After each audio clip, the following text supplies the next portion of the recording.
அருமை வாய்ந்த விலை மாதர்களின் மலர் போன்ற அடிகளைத் தொடிந்து அவர்களுடைய எண்ணத்தை அறிந்து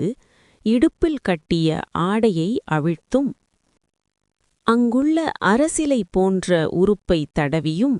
இரு தோள்களிலும் பொருந்தி அணைத்தும் கைகளின் அடிப்பாகம் தோறும் நகக்குறிகளை இட்டும் இதழ்களை மென்று பற்களால் பல குறிகளைப் பதித்தும் அடி நெஞ்சில் மயில் குயில் புறா போல் பெரிய ஒலி எழச் செய்து நெருப்பில் வைத்த மெழுகு போல உருகும் ஊக்கமிக்க அனுபவத்தால் வரும் பயன்களைப் பெற்று கையில் உள்ள பழம் போல விளங்கும் தனங்களின் மீது விழுந்து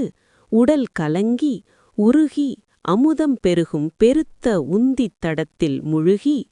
மெய் உணர்வு அற்றுப்போகும் அளவிற்கு உழைக்கும் கலவி இன்பத்தில் மகிழ்வதை நான் இன்னும் விட்டு ஒழியமாட்டேனோ? ரிக்வேத மந்திரத்தை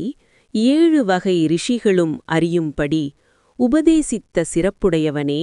சரவணபவனே, குகனே,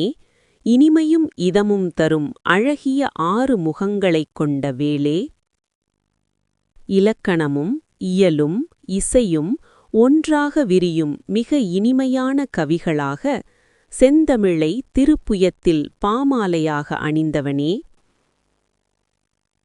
பொன்னம்பலத்தில் கூத்தாடும் சங்கரரின் வழியில்